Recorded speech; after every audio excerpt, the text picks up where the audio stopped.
guys, we're here at the Rtisan Podcast. I'm very lucky, extremely lucky, and overjoyed to have the world famous Benny Green here at Columbia College. Thank you, sir. Thank you, Jeremy. Yeah, absolutely. I can't believe this happened.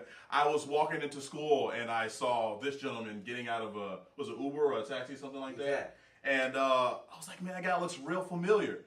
And then he came in. I was like, "Are you Benny Green?" He's like, "Yes, I am." I'm like, "Well, shit, this is amazing, man. I had no idea you were going to be in town.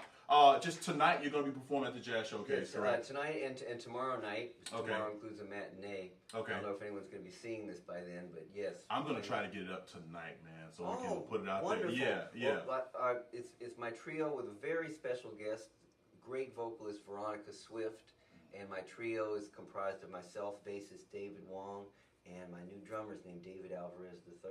David Alvarez, that name sounds very familiar. He's new out here on the scene. Okay. Maybe he saw his picture up at the post office. It's possible. Yeah, maybe so, man. So what new things are you doing nowadays? Man, I know you have a very extensive history of playing a lot of traditional jazz. Are you still doing that type of thing? I appreciate you asking. I'm very dedicated to straight ahead jazz, bebop, hard bop. Right.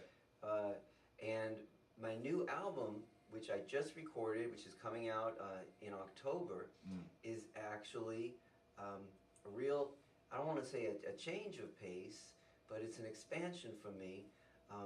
I've included vocals and not just a lead voice, but I've stacked the vocalist, Veronica Swift, who I mentioned, sometimes like two horns, like a trumpet and alto saxophone. I've done it like a trumpet and tenor saxophone, and three parts as well. And I'm also adding flute and alto flute, also in combinations, not just the two of them. I'm going to have them stacked, playing even 5-note voicings. Right. And I'm playing a little bit of Rhodes as well, augmented with the straight acoustic piano, bass, drums trio. Nice. So it occurred to me recently, I wonder if some folks will be thinking that I was trying to go commercial, because that's so not the case. This all occurred organically. Right. When I began working with this vocalist in the past year, we recorded her new album, which is coming out on Mack Avenue this winter. Both of her parents are beboppers. Oh, nice. Older beboppers. Okay. Her father, who passed last year, was a great bebop pianist named Hod O'Brien. So she's versed in the language. Sure. And so it's really like working with a slick horn player. Oh, nice. But in the process, it's funny how like when one thing draws you in the form of a human we meet, there's another message they had that's inside of that. But if not for being drawn to, in her case, the bebop, I wouldn't have had this opportunity to really delve into blending the sound of the piano, which is a harped instrument, with the human voice. And this is really provoking me to look for new textures to really get the piano to blend. Whereas most of what I've been doing in recent years has been leading the trio, all guys. So it's a whole new sound. And so that opened up to me hearing the flutes and hearing Rhodes, and just hearing some more orchestral colors. Sure. You're getting into orchestration. You know, I've listened to quite a bit of your music. It's a lot of you just shredding on piano with great drummers, great bassists. I've heard you with a lot of different horn players. Right on. But now, it seems like you're wanting to, like you said, add some texture, add some extra layers to your music. And a lot of it seems to have been sparked, at least in part, by having a new voice. Oh yes. Intertwined within your trio. Right. What was that writing process like? I mean, have you done much of it, even maybe just ghostwriting for somebody else? No, and the thing is, each instrument has its own sort of overtone series. So all I really set out to do, for the most part, with the vocalist doing horn parts on this record, in addition to some of my originals, we played a Horace Silver piece, which was recorded by Art Blakey, Split Kick, which featured Clifford Brown, trumpet, Lou Donaldson on alto. You know it well, absolutely. Obviously. The changes are There Will Never Be Another You. And so Veronica is singing Clifford Brown's part and Lou Donaldson's alto part. Then we played Dexter Gordon's For Regulars Only, and the original album, Doing All Right, 61, featured Freddie Hubbard on trumpet and Dexter on tenor. And Veronica actually changed the timbre of her voice specifically to be the alto part for Lou Donaldson, to be the tenor part for Dexter Gordon. And me assigning parts for her, like when I stacked her in 3 parts, a lot of it was just taking the top 3 voices of what I play on the piano. Like my piece naturally has a shout. It goes.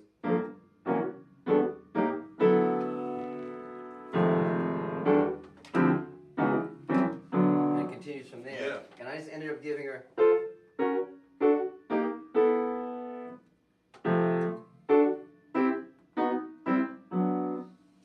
And then the 3 voices. There's things that a human does with their body as an instrument. The kind of vibrato and little nuance she puts in there. It takes these absolute notes on the piano. There's an attack and then the tone and a decay, and it gives it this whole other kind of form. Sure. And you do that in 3 parts. It comes alive. Yes. Yeah. Yes. Yeah. There's a piece I wrote. It was inspired by Donny Hathaway. It's called Donny Hathaway. Okay. And, all right. Yeah. And I was hearing Rhodes on that. It's kind of inspired by his Valdez in the Country from Extensions of a Man. And I'd been hearing the sound of a flute, and Ann Drummond, who's a really serious flautist, had recorded a couple of my originals with me on piano, and that was my first time at her record date, which was 5 years ago or so, really working with flute in a jazz setting. And again, the timbre of it just really opened up everything for me. It was so much fun comping with her, so I had it in mind to combine the C flute and alto flute in different ways. And the music takes on like such new dimension. So I just wanted to clarify in terms of like the theoretical sense of what I'm doing in terms of orchestration. It's nothing really that groundbreaking. Sure. But certainly for me, my sound has been established. It's generally oriented around a piano trio. Sure. Right? And it now. These young women, that's a whole other thing too. I want to bring more women into the music. Absolutely. They got to be able to deal. Yeah, I hear you. But it's really important, I think, as humans playing music, that we bring in restore that balance of male and female. Right. They nurture us, and somehow as guys, when there's a woman in the band, you somehow just inherently being male, you want to tune in more. Right. You want to connect. No, I know you mean. You know what I'm saying? I know you mean. So it inspires the music in like very wholesome ways, I think. Well, it's just a different energy, man. They bring a different energy. And I like the word you said, nurture. You know. Yes. I think we just want to behave differently because we kind of want to hear what they're doing. You know. There's a suppleness that women add to the music. Thank you. Especially women vocalists. It's like, wow. We didn't sound like that before, you know. Exactly right. Yeah. I mean, you know, Louis did a bunch of sides with Ella. What a combination! Yeah. Oh my God, man, so good. And they're flirting with each other and teasing. Absolutely. And they share it with the whole world. You can take it in your bedroom and listen to it. It makes music sexier. It does. Yeah. What is that, man? it's good. Nature. It's nature, man. Because jazz has it's certainly become over the years, you know, a boys' club, if you will. Sure it has. If we look at the history, the cornerstone of recorded jazz is perhaps the Louis Armstrong Hot Fives and Hot Sevens, and you got Lil Hardin playing piano, keys, throwing down. Yes. So there were women in the music when it started, and somehow over the years it's gotten very male and instrumentally oriented. And I really see this moment in time, right here and now that we're speaking, female leadership is really coming on as has been overdue for centuries. Yeah. And it makes a good man stronger. I agree with that 100%, Thank you. man. I'm so glad you said that. And we didn't try to work this out ahead of time. This is just us being honest here, man. Well, you know what? I mean, clearly, I can see how in tune you are with the music. I have been having some discussions with people who have doctoral level education within, you know, music, specifically jazz. I want to ask you, as somebody who's been involved with the music, somebody who's studied the music, somebody who's quite frankly played with a lot of legends. Jazz has gone through a lot of iterations of itself, and it's different now than what it was 100 years ago, 50 years ago, even 20 years ago. How do you feel? Because there's never been more jazz education than what it is right now. Never. But I don't know that that's always a good thing. Right. You know, I feel like jazz has become very academic. Right. And I don't know that that was what jazz was ever supposed to be. Right. You know, it's not dance music anymore. Mm-hmm. And I think that's turned off a lot of people because I have a theory. People will find a way to shake their ass. Period. and the minute they don't, they'll hire a DJ. So, Dig, I'm right in tune with you because, you know, and no disrespect to any directions, but we're shooting from the hip here, okay? The trend, which was becoming very, very prevalent 10, 12, 15 years ago, where everything was getting to be odd meters, I knew it wasn't going to last as a mainstream because ladies don't dig it, therefore it's not sustainable to the species.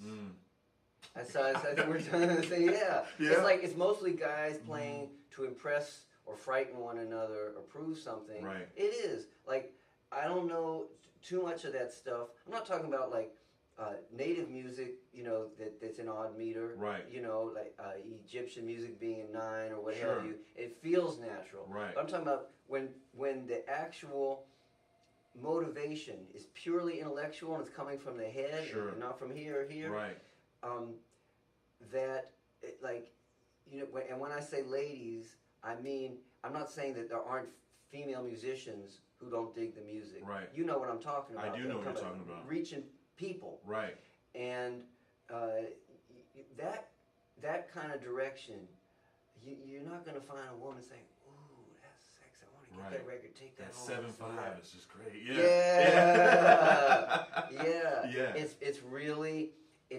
that was having the energy really kind of focused up here, you know, as I said, not in here or lower, more fundamental kind of chakras. So I felt like it was a trend, even a fad, and it wasn't really going to, you know, last as like the real meat and potatoes, if you will, of what music is. Like you said, the functional purpose of music, that people can dance to it, make love, it can be healing and soothing. That music has to be accessible, and the artist's responsibility is to not dumb down accessibility. Sure. Right? You know, when Miles Davis, you know, on the Round Midnight album, there's a couple tracks in there like Bye Bye Blackbird or All of You, like, people can feel that. It makes you tap, and it's straight ahead. Absolutely. Yeah. So, me as well as probably every other musician who's ever lived,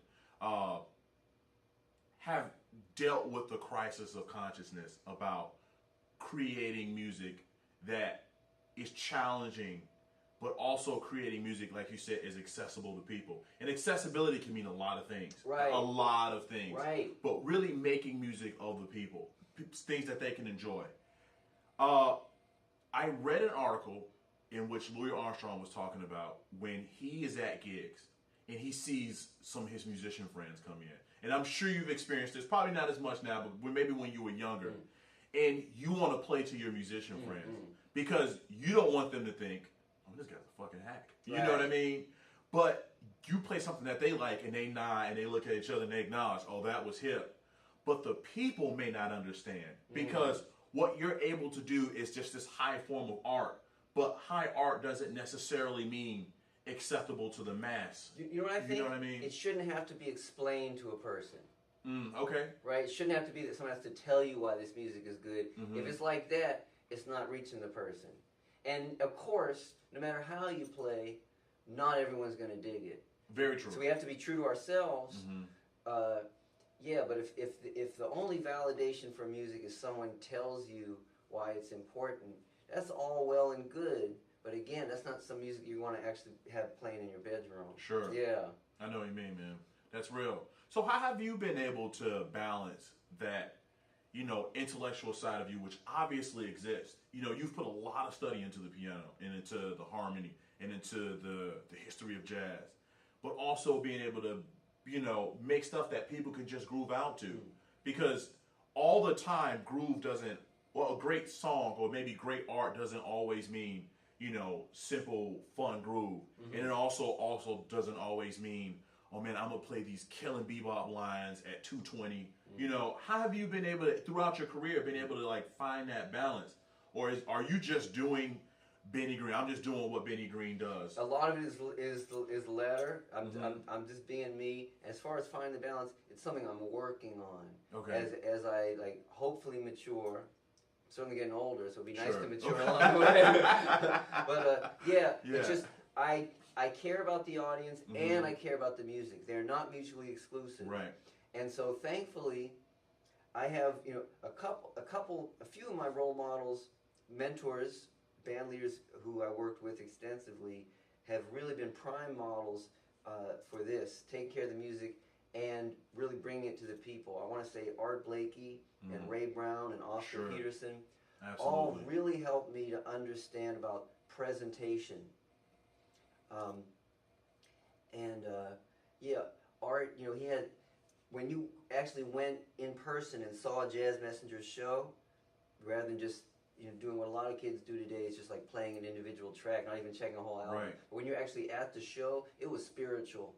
It was spiritual. When the show was finished, you had felt like you had been blessed, and your breath and heartbeat had been affected, and you were really inspired after that. You just witnessed some like profound jazz history right in front of you. Absolutely. Yeah, and the dynamics he would bring, and when each set he would feature one of the players in a ballad feature, but Art's ballads were robust. Right. So they were very romantic, deep feeling, but also like somehow swinging too. Right. He had the combination going on.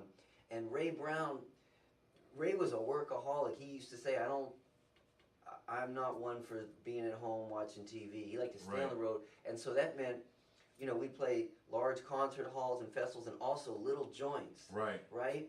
And so there were a couple times in Europe where we were playing like little one-horse town as a one-nighter in the course of a long tour. And there'd be people there, getting certain countries where the people weren't as versed culturally in jazz. And it would, when we started, they were just sort of watching us. And so by the end of the night, they were hugging us. Yeah, absolutely. And I saw Ray do that time and again. And as I was getting ready to leave the band, the only reason I left Ray's trio, it had been 4.5 years, and I was loving it. As I said, he was a workaholic. He worked constantly. And I was already a leader when I joined him, and I had the contract on Blue Note Records. And because Ray was working so much, the gigs with my trio were sporadic. And when Ray's band was so tight, when I would go to play a gig with my own band during my tenure with him, the stuff felt so ragged compared to Ray. And so I asked Ray if I could just like take a little more time for my thing, and he didn't want to give up any of the gigs. So I said, I guess it's time. But I left amicably, and we played together many years after that. Anyway, I'm digressing here. When I was getting ready to leave the band, one night we were playing a show in Toronto, and we'd already discussed my departure. It might have been my last tour as a member of his trio. And after we played a good show, Ray said, well, Dedo, he used to call me Dedo, short for Benedetto. He says, now you know what works. And at the time he said it, as a young guy still, I felt, well, that sounds formulaic. What works? But now I better understand, because it was the whole thing. It wasn't just the swing, it was the variety, the combination. It really took the listener on a journey. Oscar Peterson spoke to me a lot about accessibility in the music. He really felt that when you're making an album, and Oscar Peterson knew how to make a good album. Yes, he did. Right? Yes, he did. Yeah, he said, the very first track should really be something melodically and rhythmically, in terms of attitude, that people can get with. He said, if you have something that's a little more far-reaching, so you want to maybe save that towards later in the program, when you really have the people with you, then they're ready for you to take them somewhere. And that was gold from this tell me that. Absolutely. Yeah. Absolutely. That's sage knowledge, man. That's real, man. I mean, I remember the first time I heard Oscar Peterson. It was on YouTube, because I grew up in that. How old are you? I'm 29 now. Wow. Yeah. Young man. Yeah, well, I feel older, but I feel great. But whatever, man. Man, the first time I heard him, I don't know that I had ever, because I had listened to a lot of Art Tatum, so I had been familiar with virtuoso, like piano playing, but something about that guy's playing, man, I don't know what it was, but I was like, damn, that dude's got it all. Like, he just has it figured out, Yes. you know? And I didn't feel like he was just trying to, like, shove intellectual things down my throat. I felt like what he was playing was who he was, like, as a man. And I'm just like, that's it. He's a romantic, and I know of no other pianists who have the emotional breadth and expanse of Oscar. He'll make you laugh and cry. Right. Yeah. And he, just what you said, the combination with him, he'll play tender, he'll play romantic, he'll play funky, he'll play burning, he'll give you some grease. Yeah. And give you the intellectual thing too, the whole thing. And like you said, it's not pretense, it's naturally him. Right. Yeah. Absolutely, man. I gotta ask you, like, what brought you into jazz? Was this something that you grew up with? Because we all kind of get into it differently, you know. What got you into the art? My father, he played the tenor saxophone only semi-professionally because he couldn't read music. Okay. His hero was Lester Young. He loved anyone who could play. Yeah. We went together to hear Dexter Gordon several times in the 70s. Yeah. He loved Hank Mobley, Sonny Rollins, he was big on. And he was listening to jazz records in our house when I was growing up, especially two records. One was the Thelonious Monk album, Monk's Dream from 1962. Features Charlie Rouse on the tenor, John Orr on bass, and Frankie Dunlop on drums. And the other record my father had in heavy rotation was a collection just on a small label of some of the Charlie Parker 1947 recordings on the Dial label that featured Bird, Miles Davis, Duke Jordan, Tommy Potter, and Max Roach. And I was hearing these melodies like Dewey Square and Scrabble from the Apple play with Charlie Parker's alto and Miles on something. He had not a harmon mute, which he adapted later, like on the Round Midnight album, but some kind of regular mute or cup mute. And the combination of the muted brass instrument and the woodwind, the saxophone, playing these melodies, sometimes in unison, sometimes in octave, sometimes in harmony, really intrigued me. And with the Monk record, with the quartet, I was able to discern, just as a little kid, that there were four people playing. Right. And there was a saxophone and a piano, and then some other guys were there. And then a magical thing was witnessing how the music was affecting my father while I was listening to it. We'd be back in the garage where he had his record player, and the music would be playing, and my father, he was sculpting at the time. He had this smile on his face, and he'd be kind of moving, and it was magical. Like, this disc is going around, sound is coming out of his box, it's going into the air, and it's doing something to my dad. Yeah, man. Yeah. Yeah. That was my introduction to jazz. I love that, man. I love that. It happens to me every time I turn it on now, man. Beautiful. Dude, I'm so glad you brought up Bird.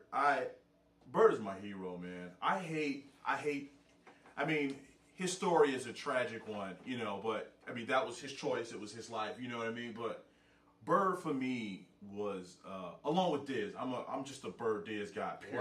Wonderful. Yeah. But Bird, for me, was just a revelation, man. I think there were piano players who were, like, killing, you know, but I think he was the first horn player I had ever heard or knew of that just totally changed the way we spoke the jazz language. You know what I mean? Yes. To me, unless I'm missing something. I know he did it in combination if you with are missing the same thing. Yeah, but you know, well, as Art Blakey used to say, maybe we're wrong. Yeah. Oh man, the legend speaks. But like, how has Charlie Parker affected you musically? Oh man, well, not only Bird himself, but all the people, myriad people who he's influenced, really is the foundation, cornerstone for my conception.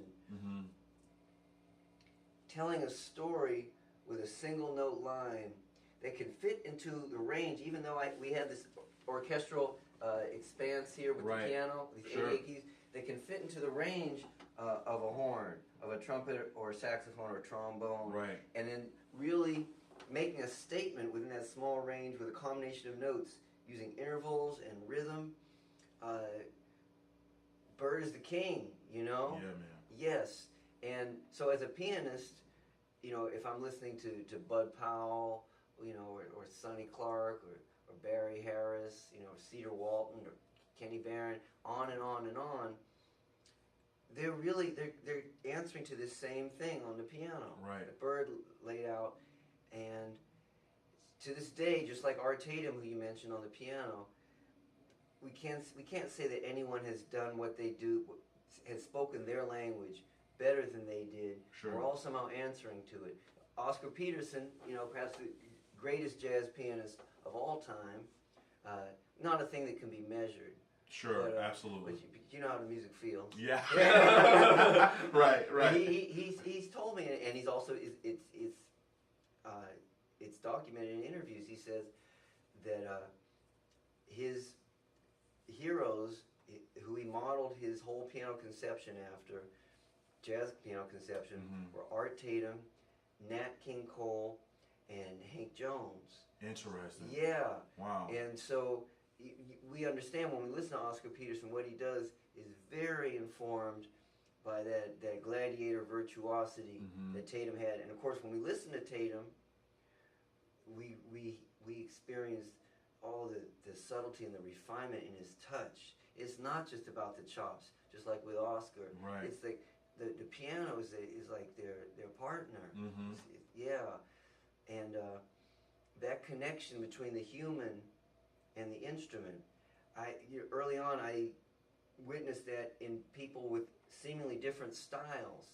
Thelonious Monk, McCoy Tyner. Absolutely. Just the way they're connected with the piano, it's man. different. Yeah. And it's so real, and you don't have to know anything about music to sense that depth. Absolutely. Yeah. Yeah. I think there's something about being in the presence of a master, man. It's just a different experience. They just move differently around, like the way they sit at the piano or whatever. It doesn't matter what it is. When they're doing it, you just acknowledge the fact, even if you can't articulate it, that's different. Yes. And it can be two people who are killing. It's like, but that's a little bit different than that. Like it just feels different. Like the energy is swirling around them differently. You know. Yeah. So, Jeremy, you were speaking of just being in the presence of masters and observing the grace. And I was, wanted to share with you. I was recently getting to spend some time with and around playing with the great Kenny Barron, my living hero on piano, and the way he breathes. This man, he's a true jazz musician. Like, he really takes chances, and he allows spontaneous things to happen, and you can see that there's no judgment, because what I sensed actually playing a piano with him while he's playing another piano is that there's no constriction within him. If something happens that, say, wasn't according to plan, he accepts it and he goes with it and he makes it into music. Miles Davis is a beautiful documented example of that on records, because you'll hear Miles crack a note and he doesn't clean it up on the record. I love that. A beautiful example is where Miles is playing the Cannonball Adderley album, Something Else. Yes. Right. Yeah. So right on the opening track, Autumn Leaves, when Cannonball and Miles come in, they go, Yeah, absolutely. My man. That's, which is a quote from Ahmad Jamal. Like, is it the very first time or the second time? Miles cracks it. And this is like the opening seconds of the track.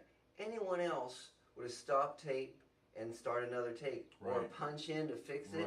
And it's so real, the attitude of it. Miles keeps it in, and without the listener being particularly knowledgeable about jazz, what that does, when you hear him crack the note and he keeps going, it shows his vulnerability, and we sense immediately he's being honest. And then that disarms us, and we're really ready to receive from him. Absolutely. So there's a heavy message in that. Absolutely. I'm with you 100%. I've spent a decent amount of time in the studio, and nothing irritates me more, and I understand about what presentation has done to us, listening to masters and, the radio, and how judgmental we can be, about certain things. We got Photoshop. Yeah, absolutely. And things have been, with just commercialization of everything, Right. everything has to be like 100% perfect. Yeah. And one thing I cannot stand is inauthenticity. I can't. I know I'm not saying that right. Another made-up word, fakeness. Yeah, exactly. All right. In the music, like I don't know that recordings are supposed to be perfect. Like I just, now I'm not saying it should sound like crap. I'm certainly not saying that. But you're right. Like a flub on a note, or if you're doing a run and you kind of don't finish it correctly, but you keep going. I love that, man, because like you said, it's like, oh man, this dude's like, he's world class and he also makes mistakes. It's cool, man. That's music, that's life.